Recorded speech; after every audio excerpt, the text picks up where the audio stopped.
Popular TV ప్రేక్షకులకు నమస్కారం. ఈరోజు మనం 2026 నుండి 27 వరకు ఉండే శ్రీ పరాభావనామ సంవత్సరంలో తులారాశి వారికి ఎలాంటి ఫలితాలు ఉండబోతున్నాయో తెలుసుకుందాం.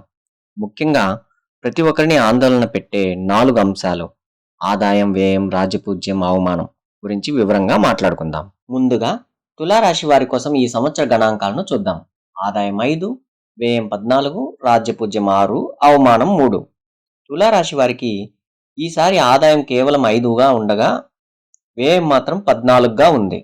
అంటే ఆదాయం కంటే ఖర్చే దాదాపు 3 రెట్లు ఎక్కువగా ఉండే అవకాశం ఉంది. కాబట్టి ఆర్థికంగా ఈ సంవత్సరం కొంచెం పట్టి ఖర్చు పెట్టాల్సిన సమయం. అక్టోబర్ వరకు మీరు ఖర్చుల విషయంలో చాలా జాగ్రత్త వహించాలి. అయితే ఒక మంచి విషయం ఏమిటంటే రాజ్యపూజ్యం 6గా, అవమానం 3గా ఉన్నాయి. అంటే గౌరవ మర్యాదలు, హోదా విషయంలో మీకు తిరుగులేదు. శత్రువుల నుండి ఇబ్బందులు ఉన్నా చివరికి మీరే విజయం సాధిస్తారు. అధికారుల నుండి గౌరవాన్ని పొందుతారు. ఈ సంవత్సరంలో గురుగ్రహ సంచారం ఆధారంగా 3 ముఖ్యమైన భాగాలు ఉన్నాయి. జనవరి నుండి జూన్ 2 వరకు మంచి ప్రారంభం. ఈ కాలంలో గురువు మీకు భాగ్యస్థానంలో 9వ ఇంట్లో ఉన్నాడు. ఆదాయ పరంగా ధనలాభం ఉంటుంది. ఉద్యోగంలో ప్రమోషన్లు, బదిలీలు లభిస్తాయి. వ్యాపారంలో కొత్త కాంట్రాక్టులు, భారీ లాభాలకు అవకాశం ఉన్నాయి. తండ్రి నుండి కూడా మీకు మంచి మద్దతు లభిస్తుంది. జాగ్రత్త, లాభస్థానంలో కేతు ఉండటం వలన డబ్బు బాగా సంపాదించినప్పటికీ చేతిలో నిలవక ఖర్చు అయిపోయే అవకాశం ఉంది. ఆర్థిక పరంగా కొంత జాగ్రత్తగా ఉండాలి. జూన్ 2 నుండి అక్టోబర్ 31 వరకు ఈ మధ్య కాలంలో గురువు కర్మస్థానం అంటే 10వ ఇంట్లో ఉంటాడు. ఆదాయం స్థిరంగా ఉంటుంది, పెరుగుదల ఉంటుంది, కానీ ఖర్చులు కూడా ఉంటాయి. పని ఒత్తిడి విపరీతంగా పెరగడం వల్ల కుటుంబానికి సమయం కేటాయించలేకపోవచ్చు. విజయం సాధించాలి అంటే చాలా కష్టపడాలి.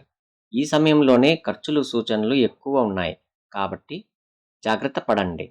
మీ జీవిత భాగస్వామి ఆరోగ్యంపై కూడా శ్రద్ధ పెట్టాలి. అక్టోబర్ నుండి సంవత్సరం చివరి వరకు. సంవత్సరం చివరిలో గురువు మీకు లాభస్థానంలోకి 10వ ఇంట్లోకి వస్తాడు. ఇది చాలా మంచి ఫలితాలని ఇస్తుంది. ఆర్థికంగా అద్భుతమైన సమయం. మీకు గణేష్ యోగం ఏర్పడుతుంది. అనేక మార్గాల ద్వారా ఆదాయం వచ్చి ఆర్థిక స్థితి బలపడుతుంది. ఉద్యోగంలో పెరుగుదల, జీతంలో పెరుగుదల, కొత్త వ్యాపారాలు ప్రారంభించడానికి మంచి అవకాశం. కుటుంబ జీవితం కూడా ఆనందంగా ఉంటుంది. ముఖ్యమైన హెచ్చరికలు. ఆదాయం, హోదా బాగా ఉన్నప్పటికీ తులారాశి వారు ఈ సంవత్సరంలో కొన్ని విషయాల్లో చాలా జాగ్రత్తగా ఉండాలి. సంతానం కోసం ప్రయత్నించే వారికి ఆలస్యాలు జరుగుతాయి. అడ్డంకులు కూడా చాలా ఎక్కువగానే ఎదురవుతాయి. వైద్య చికిత్స అవసరం కావచ్చు. ప్రేమ వ్యవహారాల్లో గందరగోళ వాతావరణం ఉంటుంది. రాహు ప్రభావం వలన మోసపోయే అవకాశాలు ఉన్నాయి. తొందరపాటు నిర్ణయాలు తీసుకోకుండా బంధం వాస్తవమా కాదా అని ఆలోచించండి. విద్యార్థులకు ఏకాగ్రత లోపం కనిపిస్తుంది. సోషల్ మీడియా ప్రభావం ఎక్కువగా ఉంటుంది కాబట్టి చదువుపై పూర్తి దృష్టి పెట్టాలి. పరిహారాలు. ఈ సమస్యల నుండి బయటపడడానికి, మంచి ఫలితాలు పొందటానికి మీరు చేయవలసినవి: సరస్వతీదేవి ఆరాధన. ముఖ్యంగా విద్యార్థులు రాహు ప్రభావాన్ని తగ్గించుకోవడానికి నిత్యం ధ్యానం చేయడం, సరస్వతీదేవిని పూజించడం మంచిది. శుక్రవారం లక్ష్మీదేవిని పూజించి తెల్లని వస్తువులను దానం చేయండి. శనివారం ఆరోగ్యం సహకరిస్తే ఉపవాసం ఉండటం, హనుమాన్ చాలీసా పఠించడం లేదా నూనెతో దీపాన్ని వెలిగించడం శుభదాయకం.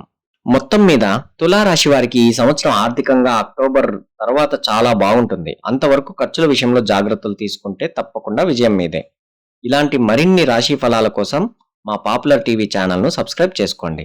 లైక్ చేయండి, కమెంట్ చేయండి. నమస్కారం.